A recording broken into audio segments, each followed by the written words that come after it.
이제 우리 하나님 말씀 살펴보시겠습니다. 신약 성경 에베소서 4장입니다. 에베소서 4장 13절 14절 우리 두 구절이니까요. 제가 가진 성경으로 313페이지에 있습니다. 에베소서 4장 13절 14절 두 구절이니까 우리 한 목소리로 합심해서 같이 읽으시면 좋겠습니다. 에베소서 4장 13절 14절 같이 읽도록 하겠습니다. 우리가 다 하나님의 아들을 믿는 것과 아는 일에 하나가 되어 온전한 사람을 이루어 그리스도의 장성한 분량이 충만한 데까지 이르리니 이는 우리가 이제부터 어린아이가 되지 아니하여 사람의 속임수와 간사한 유혹에 빠져 온갖 교훈의 풍조에 밀려 요동하지 않게 하려 함이라. 아멘.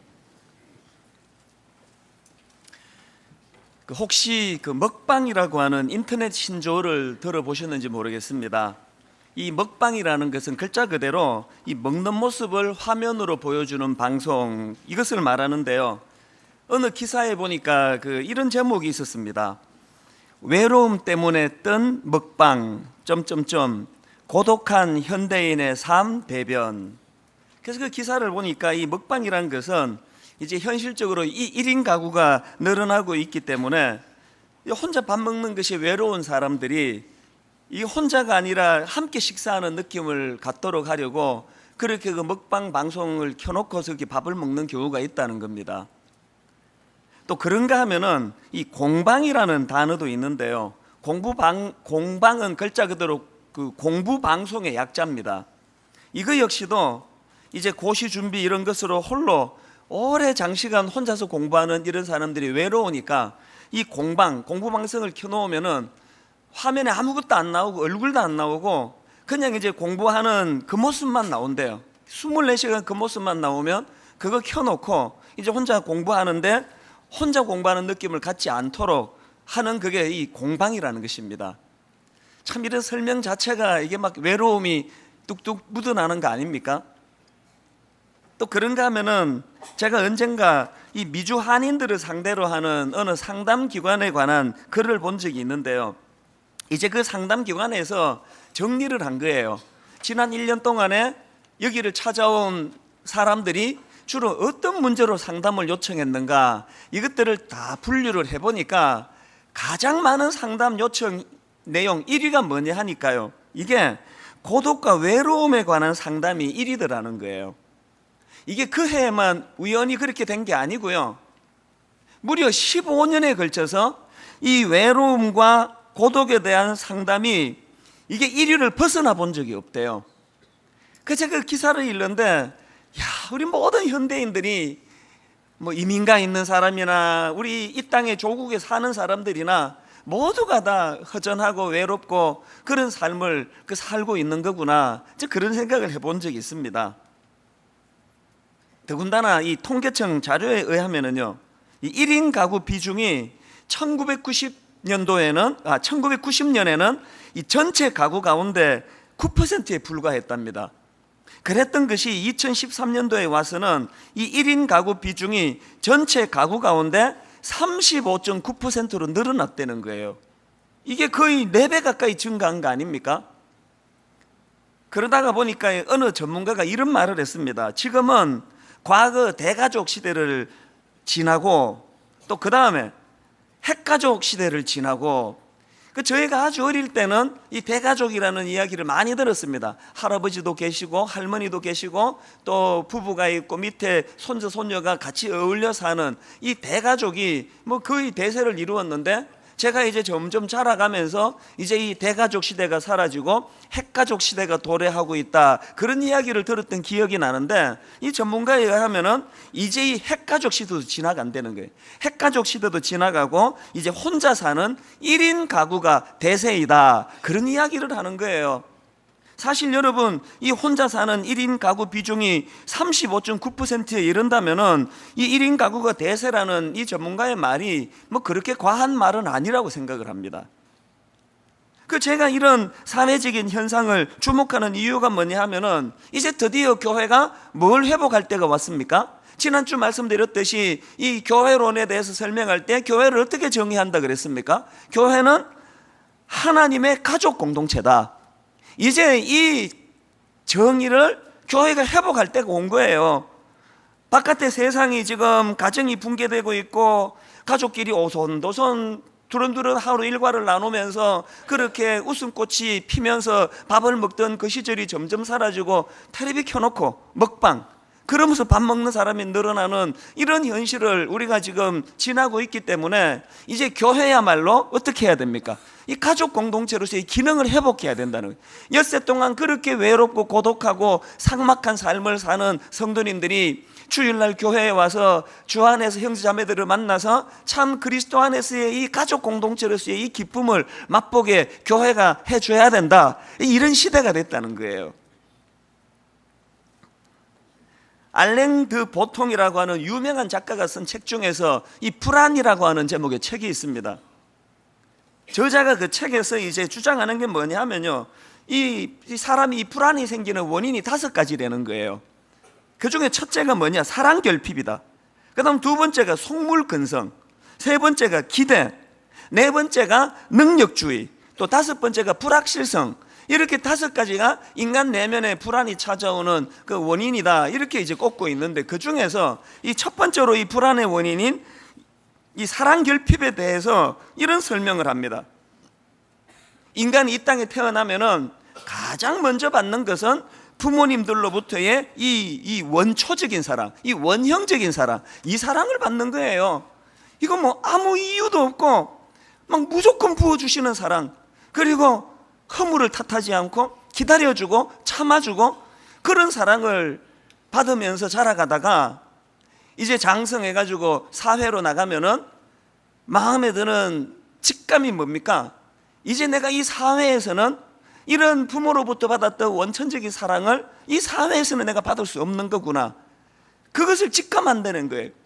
그래서 사람들이 마음속에 무슨 생각을 하는가 하면은 이제 내가 높은 지위에 올라가야 되겠다, 높은 지위에 올라가서 바로 이 사랑을 내가 얻어내야 되겠다, 그렇게 몸부림을 친다는 거예요. 그런데 불행한 거는 우리가 그 과정에서 뭘 자각하게 됩니까? 내가 높은 지위에 올라서 사랑을 받고 싶은데 그 높은 지위에 올라갈 능력이 내게 없구나, 그 실력이 내게 없구나, 그것을 자각하는 그 과정에서 생기는 것, 그게 불안이라는 거예요. 이게 참 슬픈 이야기 아닙니까? 그렇기 때문에 저는요, 이제 교회는 하나님의 가족 공동체다. 이 세상은, 이 사회는 그 사람의 지위 유무에 따라 가지고 사랑을 줄까 말까를 생각하고 고민하고 그런 삭막한 세상을 살아간다면 교회는 어때야 됩니까?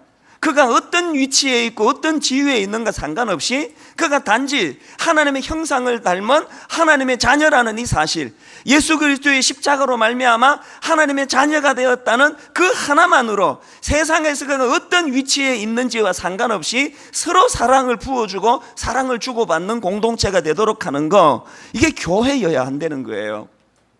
제가 사실 최근에도 선거가 있었지만요, 저희 교회에서 저희 교회 성도님 중에 출마하신 분들께는 늘 죄송해요.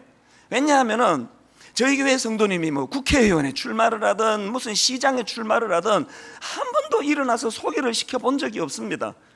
제가 참 죄송한 건 들려지는 이야기가, 이분들이 이제 우리 교회에서는 그렇게 소개도 안 해주는데 이제 선거 기간에 이제 그 인근에 다른 교회를 방문하면 무슨 후보자 오셨다고 예배 시간에 막 일어나시라 그러고 그 환영을 하고 그런 걸 밖에서 대접 경험을 한다고 그런 말씀을 하시면 제가 인간적으로는 죄송해요. 또 그런가 하면은 선거철이 되면요, 이름 딱 떼면은 여러분이 다 알만한 굉장히 알려진 정치가들이 많이 찾아와요. 목사님 인사드리러 왔습니다 그러는데요, 제가 보니까 이게 두 종류예요. 진짜 저한테 인사하고 싶어서 오신 분이 있고요, 그것을 빌미로 이제 비서를 통해서 연락이 와요. 그래서 3부 예배 참석할 예정인데 그 소개를 좀 시켜달라고 그렇게 요청이 와요. 그러면 지난 12년 동안 한 번도 그것을 허락한 적이 없습니다. 죄송하죠. 그 귀한 분이 없는 시간 내서 여기까지 찾아왔는데 인사도 안 시키고 그렇게 가면은 야, 이거 잘못 온 것 같다 이런 생각을 할 것 같아서 참 죄송은 하지만요, 제가 제 양심상 그렇게는 할 수가 없습니다. 왜 그렇습니까? 하나님의 가족 공동체는요, 그 사람이 지위가 높다고 왔다고 인사시켜주고 지위가 없는 사람이 왔다고 인사 안 시켜주고 그러는 데가 아니기 때문이에요. 어느 집에 여러분 그 자식이, 큰아들이 무슨 고시 패스했다고 막 엄마가 막 갈비 구워가지고 대접하고 둘째 아들이 지금 재수한다고 넌 나가서 짜장면 사 먹으라 그러는 엄마가 없잖아요. 그러니까 하나님을 아버지로 모시니 가족 공동체는 세상에서 그가 어떤 위치에 있나 어떤 지위에 있나 이런 걸 따지면 안 돼요. 저는 여러 번 말씀드렸죠. 저는 저희 교회 시무장로님 17분이요 어느 학교를 나왔는지, 이분이 고등학교 나왔는지 대학 나왔는지 저는 몰라요. 물어본 적도 없고 알고 싶지도 않아요. 그걸 제가 왜 알아야 됩니까? 주 안에서 같은 형제 자매예요. 교회가 이 하나님의 가족 공동체로서 우리가 가져야 되는 조건은 딱 하나예요. 저도 하나님의 형상을 닮은, 또 저도 예수 그리스도를 영접하고 너무너무 소중한 하나님의 지체가 되었다는 이거 한 가지를 확인하고 서로 사랑하고 기뻐하는 곳, 이게 교회라는 말이에요. 분당 우리 교회는 정말 그런 교회가 되었으면 좋겠습니다. 그래서 우리 교회 안에 서로 가족 공동체로서 서로 섬기고 사랑하고 참 하나가 되는 이런 아름다운 일이 일어났으면 좋겠는데요. 근데 딜레마가 뭐냐? 하나님의 자녀가 너무 많아가지고 우리 교회는 이 자식을 너무 많이 낳아가지고요, 자식들끼리 서로 몰라요. 저 사람이 우리 누나인지 우리 형인지 서로 몰라가지고 이게 참 딜레마예요. 이게 제가 참 가슴 아픈 이야기를 가끔씩 듣는데요, 이런 말씀을 하세요. 목사님, 교회 안에서 예배 드릴 때는 너무 은혜가 되고 너무 좋은데요, 예배 끝나고 문 열고 밖에 나가면 아는 사람도 없고 인사해 주는 사람도 없어서 너무 외롭습니다. 그런 이야기를 제가 가끔씩 들으면 정말 죄송해요. 그래서 제가 민망해서 제가 이렇게 답을 합니다. 아이고, 그래서 외로우시겠네요. 근데요, 담임 목사님 저도 외롭습니다. 외로운 건 똑같습니다. 이게 우리의 딜레마예요. 그래서 제가 이거 어떻게 하면 좋겠느냐, 이거 어떻게 하면 이 문제를 해결하겠느냐 고민해 보는데 답은 하나예요. 우리가 이 문제를 해결하기 위해서는요, 여러분 소그룹에 참여해야 돼요. 다락방에 참여해야 돼요. 그리고 다락방 안에서 하나님이 원하신 이 가족 공동체로서의 이 사랑의 원형을 나누어야 돼요. 사실 저는 우리 교회 안에 이 소그룹이 귀한 순장님들의 섬김으로 너무나 아름답게 그런 일들이 일어나고 있는 것 참 감사하게 생각합니다. 특히나요, 저희 교회의 좋은 점 중에 하나가 뭐냐면은 우리 부교역자들이 이제 저희 교회 부임하시잖아요. 그러면 어지간하면 안 나가요. 하여튼 안 나가요. 뭐 특별한 어떤 개인적인 사정이 있어서 나가거나 뭐 청빙받아 가거나 아니면은 거의 안 나갑니다. 다 아시듯이. 이게 우리 성도들에게 얼마나 좋은 일이에요. 이건 뭐 맨날 교역자가 1년에 한 번씩 바뀌고 하면 성도님들이 이거 정서적으로 불안할 텐데 교역자들이 잘 안 바뀌니까 그게 참 좋은 일이에요. 그래서 제가 이게 왜 교역자들이 우리 교회 오면은 잘 안 나가나, 이렇게 일도 많고 막 그런데 왜 안 나가나 봤더니요, 여러 이유 중에 하나가, 결정적인 이유가 뭐냐면은 사모님들이 이 교회를 나가기 싫어해요. 그럼 사모님들은 왜 나가기 싫어하느냐? 사모 다락방 때문에 그렇습니다. 사모 다락방. 저희 교회가 너무나 좋은 전통이 뭐냐면은 이제 사모님들이 한 6명, 7명 이렇게 이제 조를 짜가지고 다락방을 운영하거든요. 여기 순장님도 이제 임명을 하고, 그래서 말씀을 가지고 이제 우리 사모님들이 금요일마다 같이 다락방을 하는데요, 여러분이 뭐 아시겠지만 이 사모님들이 얼마나 외롭습니까? 어디 낄 데도 없고 눈치 보이고 조심스럽고, 그래서 그냥 늘 긴장하고 있는데요, 그렇게 사모 다락방에 가가지고 마음을 터놓고 그리스도 안에서 같이 교제하고 이러니까 그게 너무 행복하다는 거예요. 그래서 제가 들어보면은 어느 사모님의 아버지가 편찮으시다 그러면 같이 울면서 기도하고, 또 신방도 가고, 누가 출산을 했는데 또 친정 어머니가 멀리 지방에 계시다 그러면 그 순장님이 꼭 그 친정 언니처럼 그렇게 먹을 것 바리바리 사가지고 찾아가서 도와주고, 이런 사랑의 공동체를 이루니까 사모님들이 그게 너무 좋아가지고 이 교회를 안 떠나고 싶다는 거예요. 그 집에 실세가 안 떠나고 싶은데 그 부목사가 어떻게 떠납니까? 그게 참 아름다운 거 아닙니까? 그리고 또 사실 우리 교회 교역자들도요, 숫자가 너무 많아서 일일이 서로 교제하기가 어렵지만, 그러나 우리 교역자들 안에도 이렇게 팀을 만들어 가지고 소그룹으로 서로 선배가 후배에게 목회 경험을 나누고 교제하고, 그런 일들을 저희가 장려하고 있는 거예요. 그 왜 그렇게 해야 됩니까? 주 안에서 가족 공동체로서 이 사랑을 나누는데 이 소그룹만큼 좋은 데가 없다는 거예요. 그러니까 여러분, 소그룹 다락방에 참여하셔야 돼요. 여기 우리 대학생들, 대학부 가셔야 돼요. 청년부 가셔야 돼요. 그리고 청년부 가서도 여러분 그 GBS나 성경 공부 소그룹에 참여하셔야 돼요. 그 예수님의 목회하는 그 목회 방식도 마찬가지 아닙니까? 예수님이 전 인류를 상대하여 십자가 지러 오셨지만요, 주님의 3년간의 공생애를 보면 전 인류를 상대하신 게 아니에요. 그 부실한 12명 뽑아가지고 그 12명과 더불어서 소그룹을 통하여 그 주님의 제자들이 온 세상에 영향력 있는 사람이 되도록 그들을 키우시는 일에 예수님의 온 영향이 집중되신 거 아닙니까? 이게 소그룹의 능력이에요. 초대교회도 마찬가지예요. 초대교회도요, 뭐 수천 명 모이는 대그룹이 있었고, 또 가정교회 단위로 아주 작은 가정교회 형태의 소그룹 모임도 있었던 게 초대교회인데, 그 중에서도 더군다나 이 대형 대그룹은요, 정해진 모임이 아니고 이건 사건이 있을 때 또 어떤 일시적으로 그럴 때마다 모인 거고, 사실은 초대교회는 이 가정교회 단위, 이 작은 소그룹 단위였다는 거예요. 이런 맥락에서 분당 우리 교회가 정말 하나님의 가족 공동체로서의 기능을 회복하기 위해서는 소그룹이 살아야 돼요. 다락방이 살아야 됩니다. 그래서 이왕에 다락방에 참여하신 분들은 그 다락방의 기쁨을 더 많이 누리시기를 바라고요. 우리 교회 성도면서 다락방을 참여 안 하시는 분은 오늘 성령님께서 그 마음에 그 다락방에 가고자 하는 선한 마음, 이 마음을 좀 불러주시기를 바랍니다. 그 왜 다락방에 참여해야 되느냐? 크게 제가 두 가지 이유가 있다고 생각하는데요. 첫째로요, 왜 다락방에 가야 됩니까? 다락방 안에서 이 외로움의 문제가 해결되기 때문에 그렇습니다. 언젠가 제가 우연히 어느 교회 홈페이지를 방문했더니요, 그 교회의 그 소그룹에 대하여 설명하면서 그 소그룹에 대하여 설명하는 문구 가운데 이런 큰 글씨로 타이틀을 적어놨더라고요. 나를 이해하는 단 한 사람이라도 있을 때 우리는 외롭지 않습니다. 야, 이 문구가 너무 와닿는 거예요. 나를 이해하는 단 한 사람이라도 있을 때 우리는 외롭지 않습니다. 그러면서 부연 설명하기를 이렇게 글을 써놨더라고요. 소그룹 모임은 나의 이야기를 하는 곳입니다. 내 속에 있는 이야기를 하고 그 이야기를 들어주는 사람이 있는 곳, 그리고 함께 기도해주는 믿음의 동력자를 얻는 곳, 이곳이 바로 소그룹 모임입니다. 야, 그 교회에서 어떻게 분당 우리 교회 다락방에 이 꿈을 아시고 우리가 원하는 걸 거기다 그렇게 적어놨는지 몰라요. 바로 그게 우리가 원하는 소그룹의 모습이에요.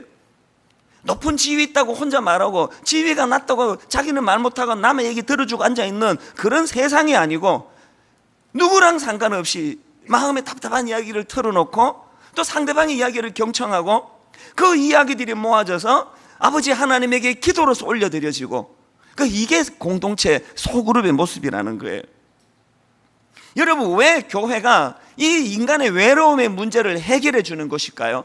대답은 간단합니다.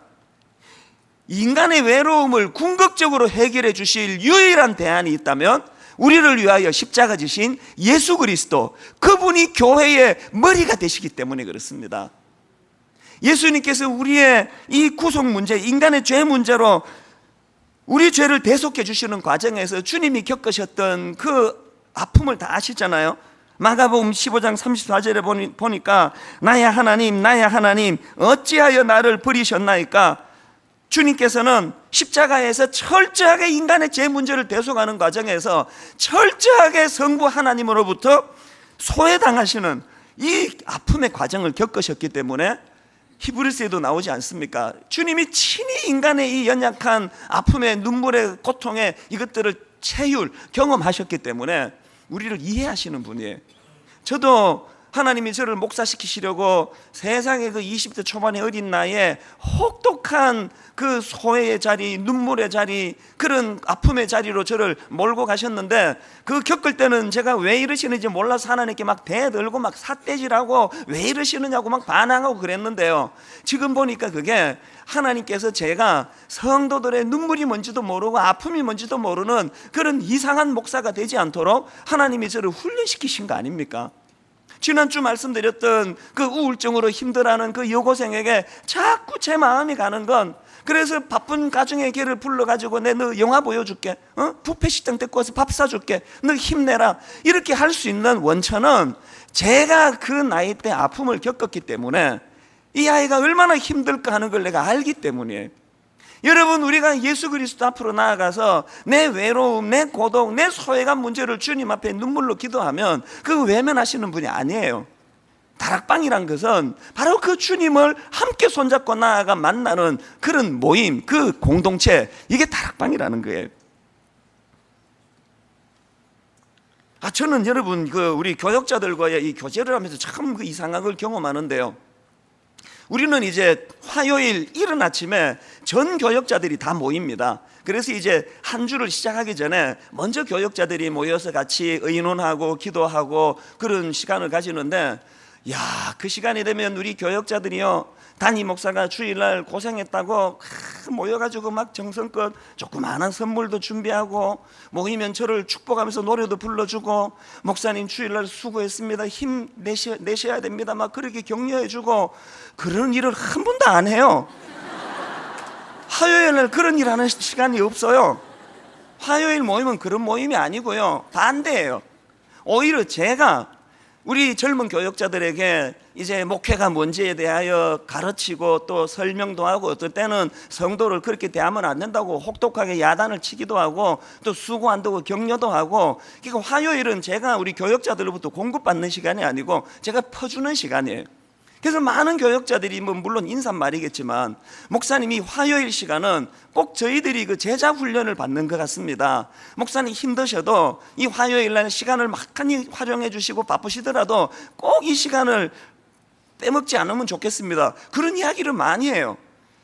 이게 화요일 날 교육자 시간인데, 그 희한한 게 뭐냐면, 분명히 모양새는 내가 다 퍼주는 시간인데요, 그렇게 화요일 날 교역자들, 젊은 후배들하고 시간을 보내고 나면 제가 먼저 치유가 되는 거예요. 전에도 말씀드렸잖아요.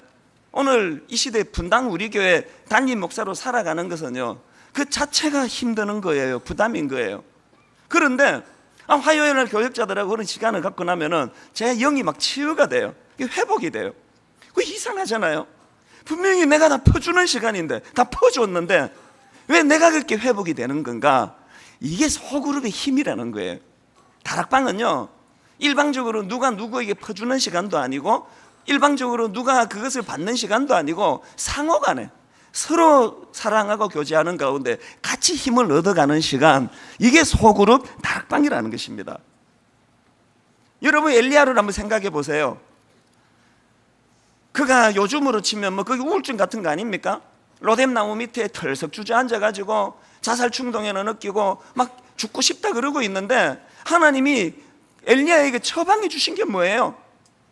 한 상 잘 차려가지고 이거 먹고 힘내라, 그런 것도 있었지만, 더 궁극적으로 이 엘리야가 회복되는 가장 중요한 포인트가 뭔지를 하나님 정확하게 하신 게 뭐예요? 너 혼자 아냐? 남겨진 7천이 있어. 너 왜 그러냐? 아니야 그거. 오늘 여러분, 우리가 이 땅에 지금 그리스도인으로 살아가는 것 자체가 이게 소외 아닙니까? 온 주변을 둘러보면 다 하나님을 배교하는 것 같고, 온 이 세상이 하나님을 대적하는 것 같은 이런 절망 가운데 우리가 느낄 때가 많은데, 여러분, 그런 마음이 드세요? 다락방 가셔요. 다락방에 가시면요, 거기에 하나님이 남겨주신 7천이 거기 있어요. 다 썩은 것 같고 다 엉망진 같지만 아니에요. 여전히 너무너무 하나님 사랑하는 신실한 하나님의 자녀들이 그 다락방 안에서 눈으로 목도가 될 거예요. 이게 다락방의 기능이에요. 자, 그런가 하면 두 번째로요, 왜 우리가 소그룹 모임인 다락방에 참여해야 됩니까? 그것은요, 그게 바로 성장과 성숙을 위한 길이기 때문에 그렇습니다. 제가 앞에서 이제 이 다락방에 참여해야 되는 게 그 외로움의 문제를 해결할 수 있기 때문이라 말씀드렸는데, 근데 사실 우리 모두가 다 알아요. 여러분, 순장님이 아무리 정성을 다해서 섬겨줘도요, 순원들이 아무리 정성을 다해 섬겨줘도요, 우리 알아요. 내 안에 있는 근본적인 외로움의 문제는 누가 섬겨줘서 해결될 문제가 아니에요. 결혼도 마찬가지예요. 외로워서 결혼하면은요, 그 가정 어려워져. 이게 결혼 안 한 처녀 총각들 잘 들으세요. 결혼하면은 외로움이 없어질 줄 알고 그냥 아무나 결혼하면 그 큰일 납니다. 결혼해서 외로움 안 없어져요. 결혼이라는 것은요, 주 안에서 내가 그 외로움의 문제, 고독의 문제를 해결해서 내가 홀로 설 수 있을 성숙함이 있을 때 하는 게 결혼이에요. 그렇기 때문에 다락방이라는 게 뭐 맨날 주변 사람들한테 위로를 받으려고 가는 게 아니고, 어떻게 해야 돼요? 내 고독, 내 외로움의 문제를 주님 안에서 해결하기 위하여 내가 더 성장해야 되겠다, 내가 더 성숙해져야 되겠다, 이 목표를 가지고 나가는 게 그게 다락방입니다. 그래서 우리는 하나님 말씀을 매개로 해서 다락방 안에서 교제하는 이걸 절대로 포기하면 안 됩니다. 다락방은 영적으로 내가 성숙하고 성숙해지는 그것을 추구하는 것이에요. 옥하는 목사님이 쓰신 그 길이라는 책에 보면은 이런 대목이 있습니다. 소그룹은 사람들의 태도와 가치관과 성격에 새로운 변화를 일으키는 중요한 역할을 한다.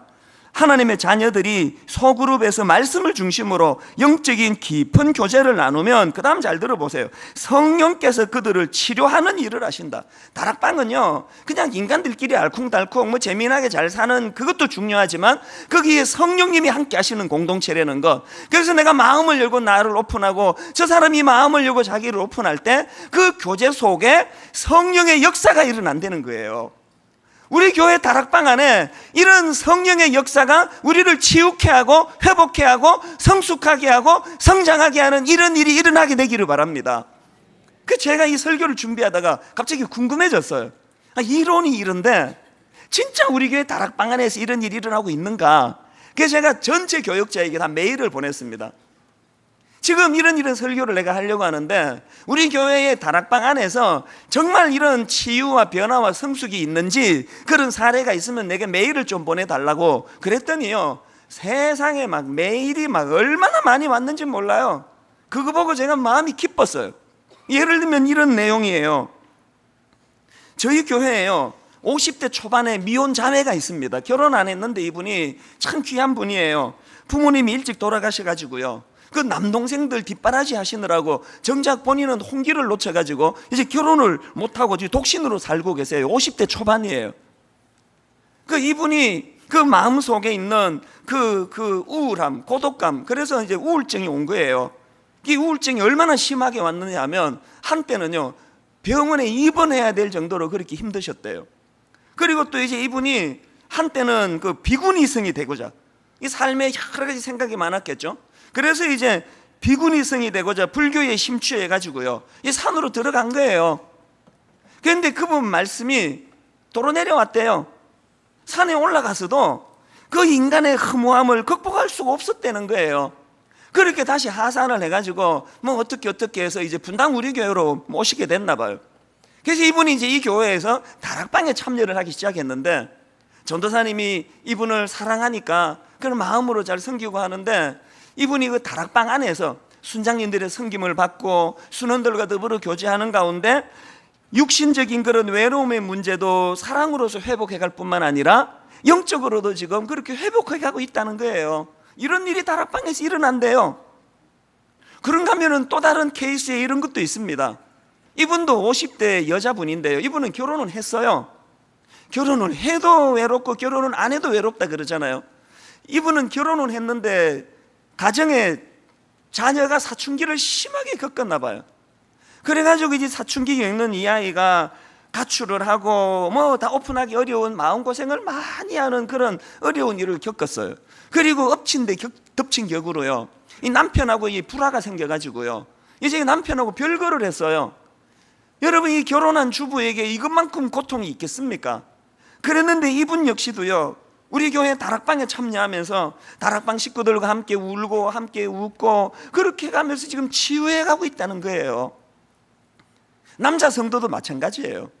그 남자 성도님들 중에는 그 마마보이, 또 성인 아이, 그래가지고 연세는 많은 그 아버지가 이 남편이 술, 또 도박 이런 것들을 빠져가지고 이기지 못해가지고 그 가족을 힘들게 하고 그런 분이 계시는데요. 그런 분들이 우리 교회 다락방에 참여해가지고 남자는 남자끼리 여자는 여자끼리 다락방 하잖아요. 그 남성들을 자기가 지켜보니까 야, 힘든 게 이게 나만의 문제가 아니구나. 우리나라 남성들 다 힘든 거구나. 거기서 힘을 얻고 위로를 받고 내가 한 번 더 힘을 내봐야 되겠다. 그렇게 중독에서 벗어나려고 몸부림을 치면서 치유해가는 이런 케이스들이 많다는 거예요. 얼마나 기뻤는지 몰라요. 여러분, 분당 우리 교회 다락방 안에서 정말 이런 치유와 또 변화, 또 성장, 성숙, 이 성령의 역사하심 다락방 안에서 이런 거 많이 누리게 되기를 바랍니다. 우리 교회의 여전도사님 중에서 이 상담을 전공한 분이 계세요. 학위를 갖고 있는 분이에요. 이 전문가로서 이분이 이제 어느 날 저에게 무슨 이야기를 하는가 하니까요, 자기가 상담 전문가로서 가만히 들여다보니까요, 우리 교회에서 이 다락방이 이게 치유의 효과가 많이 나타난다는 거예요. 왜 다락방 안에서 치유의 효과가 나타나느냐? 여러분, 거기에 한 7명, 8명 모이는 멤버 중에서 거기에 막 아주 상담 전문가가 있어서 그렇게 치유가 나타나는 게 아니에요. 다 비전문가예요. 그런데 거기에 왜 변화가 일어나고 치유가 일어나느냐? 대답은 간단해요. 성령님이 함께 하시는 그 공동체 안에서 서로가 마음을 열고 나눌 때 거기에 치유의 효과가 흐르는 거예요. 저는 청소년 사회 갈 때 이거 많이 경험했습니다. 여러분 다 아시지만 저는 상담 전문가 아니에요. 상담 공부한 적 없어요. 그런데요, 지난 10년 청소년 사회 가는 동안에 얼마나 많은 애들이 저와 상담하면서 치유가 됐는지 몰라요. 저는 전문가가 아니니까요, 제가 할 수 있는 거는 딱 하나예요. 그냥 밥 사 먹이는 것밖에 없어요. 얘들이 그냥 말로 이쁘다, 사랑한다, 그 위로 하나도 못 받고요. 떡볶이 1인분만 사주면 위로로 받아요. 그래서 맨날 먹을 거 사 먹이고 학원 찾아가고 학교 앞에서 기다려다 이것들 모아가지고 어디 데리고 가서 켄터키 프라이 치킨 먹이고 그런 일을 내가 10년 동안 했어요. 그리고는 그냥 잡담 몇 마디 하는데 거기서 막 회복이 일어나는 거예요. 심지어는요, 진짜 이상한 걸 제가 한번 경험했는데, 제가 이제 애들을 너무 사랑하고 싶으니까 주보에다가 제 전화번호를 거기다가 남겨놓고요, 요즘처럼 핸드폰이 없으니까 애들한테 광고를 매주 했어요.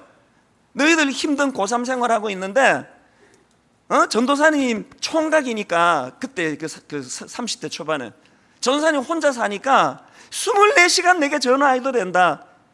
언제든지 밤 늦게라도 주저하지 말고 필요하면 전화해라. 이렇게 늘 광고를 했는데요, 어른들에게 이렇게 광고하면 어른들은 그래도 너무 늦게는 전화 안 하세요. 체면이 있어가지고. 얘들은 해요. 새벽 1시에도 전화하고요, 새벽 2시에도 전화하고요, 새벽 3시에도 전화하고요. 한 번은요, 아마 그 새벽 2시 넘었을 거예요. 잠에 푹 빠져 있는데 전화가 왔어요. 그게 30대 초반 잠이 또 많을 때 아닙니까? 전화를 받았는데도 잠이 안 깼어요. 내가 지금 미국 와 있는지 여기 천국인지 그러고 있는데 그 녀석이 전화를 해가지고 이렇게 묻더라고요. 목사님 주무세요? 나 속으로 이 시간에 너 같으면 뭐 할 것 같으니 말은 안 했습니다. 이 상처받을까 봐. 아니, 그랬더니 얘가 또 전화에다 대고 하는 이야기가, 목사님 너무 늦게 전화했죠. 걔네 속으로 알긴 아는구나. 이 또 말을 안 했어요. 그리고는 이제 잠이 덜 깨가지고요, 막 울면서 오죽 답답하면 그 늦은 시간에 전화했겠습니까? 막 전화로 이제 막 울면서 자기를 이제 풀어내는데요, 제가요 너무 잠에 취해가지고 상담도 못 해주고 이것만 계속했어요. 추임새만 넣어준 거예요. 그러다도 깜빡 잠이 들어가지고요, 가만히 있으면은 걔가 막 얘기하다가 내가 반응이 없으면 주무세요? 물어보고 아니? 그리고 또 이야기하고 그렇게 막 긴 시간을 대화를 했어요. 저는요 아무 말도 해준 게 없어요. 잠에 취해가지고. 그랬는데 그 다음 주에 희한한 일이 벌어졌어요. 걔네 엄마가요 고급 넥타이를 포장해가지고 저한테 와서 선물을 전해주면서, 목사님 그날 밤에 목사님이 우리 애한테 무슨 상담을 해줬냐는 거예요. 그날 밤 목사님하고 상담하고 문제가 다 해결이 돼가지고 표정이 달라지고 너무 좋아졌다는 거예요. 그날 밤에 내가 뭐 해줬죠? 아무것도 해준 거 없어요. 깨달은 게 뭔지 아십니까? 주 안에서 만난 형제 자매가요, 사랑하는 마음으로 나누는 그 대화에는 내가 답을 안 줘도 성령님이 치유해 주시는 약효가 있다는 거예요. 우리 교회 안에 이 약효가 흘러넘치기를 바랍니다. 상담 전문가에서 문제 해결해 줘서 도움을 주는 게 아니고 그리스도 안에서 사랑하는 그 마음이 상대방을 치료해 주는 능력이 됨을 맛보고 경험하는 다락방 소그룹이 되기를 바랍니다. 한 가지만 더 말씀을 드릴게요. 저는 우리 다락방이 이런 치유의 공동체로서의 꿈을 꾸기 원하는데요, 언젠가 우리 교회의 그 청년부를 담당하는 교육자가 제게 장문의 메일을 보냈는데 감동을 많이 받았습니다. 이 젊은 교육자가 청년부에 부임했더니 이제 나이가 많은 그룹이에요. 다들 이제 결혼 문제로 씨름하고 막 공동체가 어둡고 힘들더라는 거예요. 그래서 이제 이 교육자가 청년부 리더들을 다 데리고 MT를 가가지고 밤늦게까지 대안을 자기들이 마련하고 우리 공동체가 어떻게 하면 주 안에 능력 있는 공동체가 될 건가 그랬는데요, 그 토론 가운데 자기들이 용어를 하나 만들었대요. 용어가 뭐냐 하니까요, 1차 엑스도스, 2차 엑스도스, 이 용어를 만들었대. 아니 엑스도스는 한 번밖에 없는데 1차가 어디 있고 2차가 어디 있느냐고. 어떻게 설명하는가 하니까 자기들이 설명하기를요, 애굽에서 종살이 하다가 홍해를 건너서 광야로 넘어온 이걸 1차 엑스도스라 그러고, 거기에 머무는 게 그들의 목표가 아니기 때문에 40년 광야를 헤매다가 광야를 벗어나 요단강을 건너서 가나안으로 들어가는 그거를 2차 엑스도스라고 그렇게 이름을 지었다는 거예요. 나그네 인생길은 1차 엑스도스래요. 이 광야길이래요. 그래서 이제 우리가 2차 엑스도스를 꿈꾸는 청년부가 되기로 했습니다. 그러면서요, 그런 얘기를 해요. 노아가 홍수를 앞두고 방주로 들어가잖아요. 이게 1차 엑스도스라는 거예요. 그러나 노아가 방주에 머무는 게 목표가 아니라는 거예요. 방주에서 나오는 이 2차 엑스도스가 필요하다는 거예요. 그러면서 무슨 얘기를 하는가 하니까요, 자기들이 이걸 삶에 적용해가지고 이런 말을 만들었대요. 1차 엑스도스는 되는 것이고 2차 엑스도스는 다워지는 것이다. 되는 것, 다워지는 것, 이걸 1차와 2차로 구분했다는 거예요. 그러면서 하는 말이, 목사가 되는 것 1차 엑스도스 쉬운 일이었대요. 목사 다워지는 것 2차 엑스도스 어려운 일이래요. 또 뭔 얘기를 하는가 하니까 크리스찬이 되는 거 이거 1차 엑스도스예요. 쉬운 일이래요. 공짜로 구원받았어요. 그러나 2차 엑스도스 크리스찬 다워지는 것 이거 어려운 일이래요. 신랑 남편이 되는 거 나이 차서 결혼하면 그냥 저절로 돼요. 그러나 남편 다워지는 거 이거 어려운 일이래요. 아버지가 되는 거 그냥 자식 낳으면 아버지가 돼요. 아버지 다워지는 거 이거 어려운 일이래요. 그러면서 그 청년부가 우리 2차 엑스도스가 우리의 꿈입니다. 멋지지 않습니까? 분당 우리 교회 다락방 소그룹 2차 엑스도스를 꿈꾸는 소그룹 되기를 원합니다.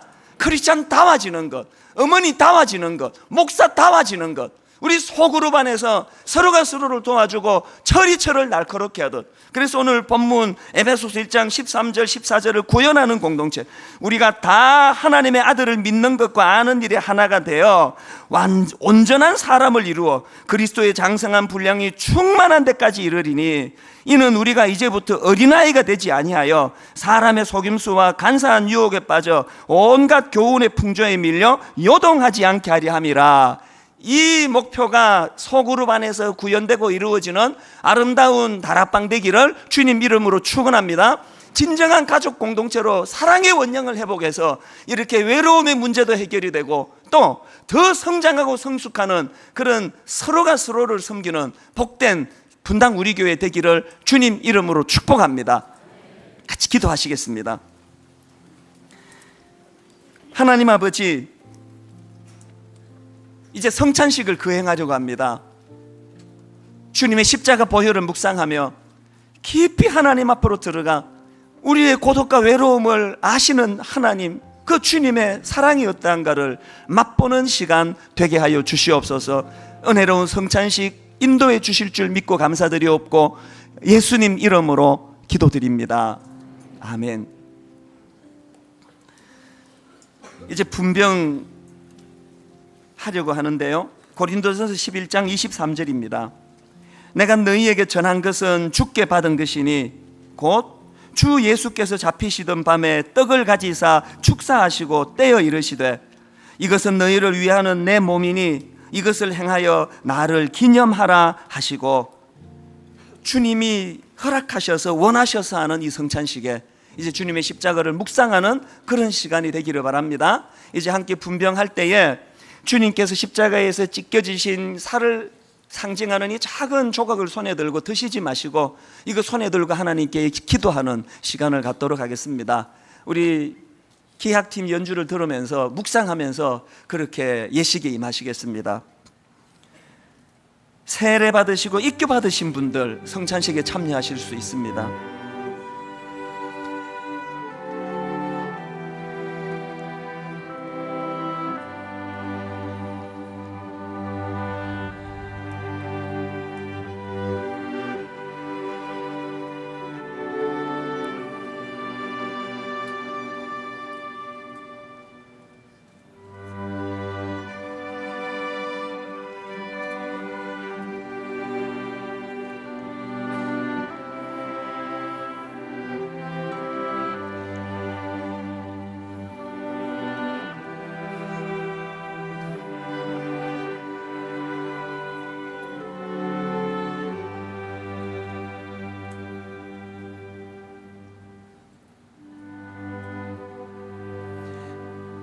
여러분 아까 설교 시간에 알랭드 보통의 그 불안이라는 책 이야기를 기억하시죠? 어릴 때 사랑의 원형인 부모의 사랑을 받고 자라다가 우리가 장성해서 사회로 나가면 높은 지위에 오르지 않으면 그 사랑을 받을 수 없을 것 같은 그 불안함.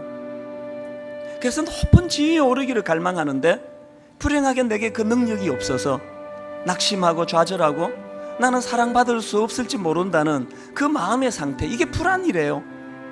하나님, 엿새 동안 그 불안 속에 살다 이제 주님의 전에 가족 공동체 이곳에 와서 내 상황이 어떠하든지 그것으로 나를 판단하고 평가하고 그것으로 나를 편애하지 않는 것, 그저 내가 하나님의 형상을 닮은 한 인격체라는 것 때문에 나를 존중히 여기는 것, 아버지, 이것이 구현되기 위하여 십자가 정신이 살아나야 됩니다.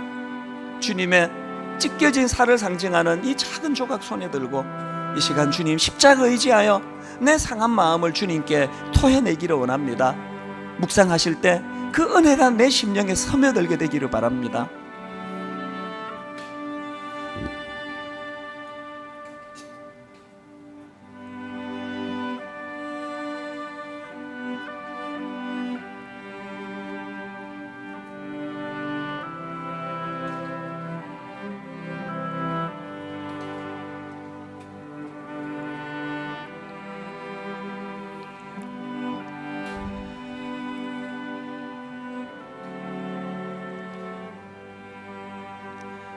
하나님 아버지, 주님의 사랑의 결정체 십자가에서 흘리신 보혈과 찢겨진 살을 묵상하며 아버지 이 작은 조각을 손에 들고 기도합니다.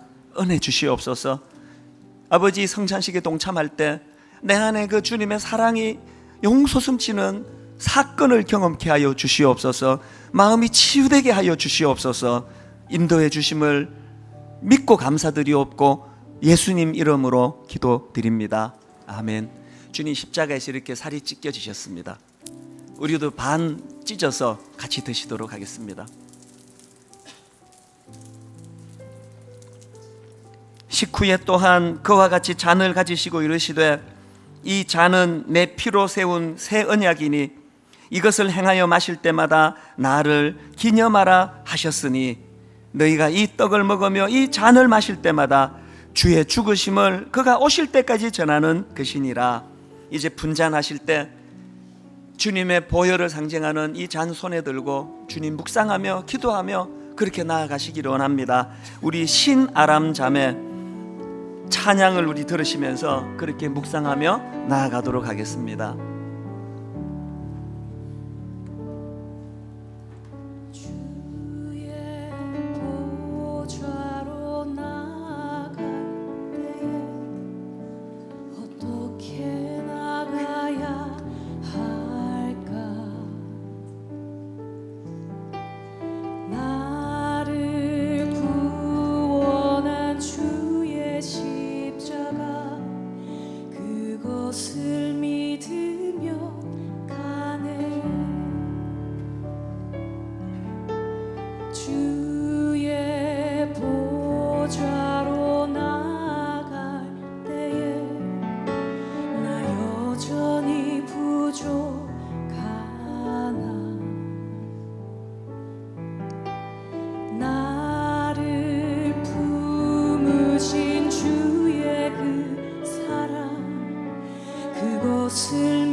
우리 함께 잔을 나누기 전에 우리 한번 조용히 통성으로 시간 기도할 때, 하나님, 이 십자가의 능력이 내게 치유와 회복과 성숙과 성장을 주는 능력이 되는 줄 믿습니다. 우리 합심해서 같이 기도하고 이 잔을 같이 나누시겠습니다. 기도하시겠습니다. 하나님 아버지, 아름다운 성찬 예식을 허락해 주시고 주님의 찢겨지신 살, 주님이 흘리신 보혈, 이것이 나를 치유케 하고 회복케 하고 나를 소성케 할 뿐만 아니라 다시 성장의 자리로 인도하는 능력이 됨을 알게 하시니 감사합니다.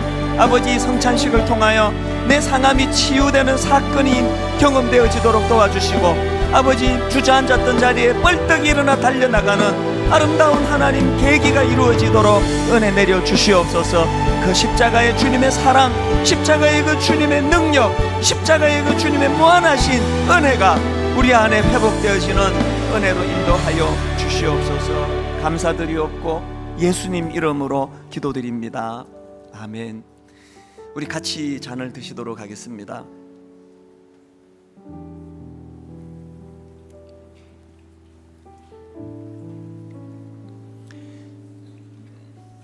이제 마신 잔은 오른편으로 전달해 주시고요. 이제 우리 마지막으로 자리에서 다 일어나셔서 방금 이 자매님이 불렀던 이 찬양입니다. 주의 보좌로 나아갈 때에 어떻게 나아가야 할까? 우리 찬양 같이 부르시고 이제 마무리하도록 하겠습니다.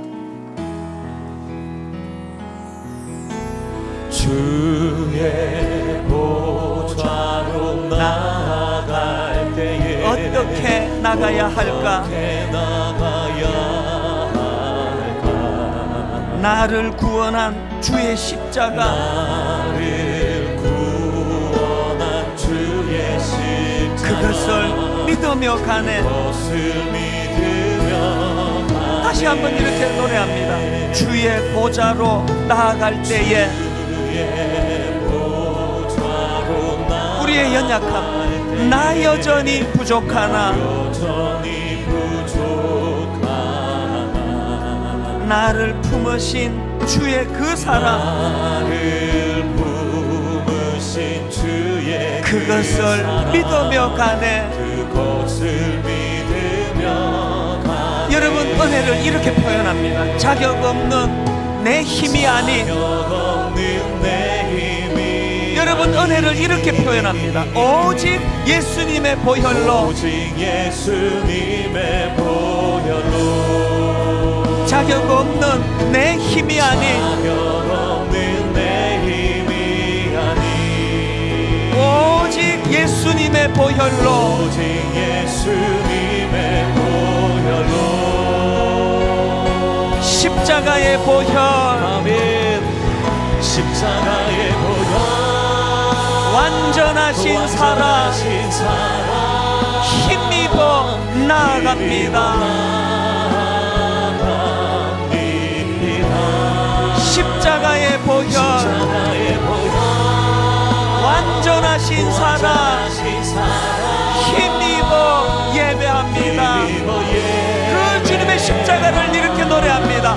십자가, 십자가, 내가 처음 볼 때에, 십자가, 내가 처음 볼 때에 나의 마음의 큰 고통 사라져. 큰 고통 사라져. 오늘 믿고서 내 눈 빨갛네. 참 내 기쁨 영원하도다. 더 강렬하게 주님의 십자가 의지합니다. 십자가, 십자가, 내가 처음 볼 때에 나의 마음의 큰 고통 사라져. 오늘 믿고서 내 눈 밝았네. 참 내 기쁨 영원하도다. 여러분, 예배 마치고 나가시기 전에 이 십자가 마음에 각인하셔야 됩니다. 십자가, 십자가, 내가 처음 볼 때에 나의 마음의 큰 고통 사라져. 오늘 믿고서 내 눈 밝았네. 참 내 기쁨 영원하도다.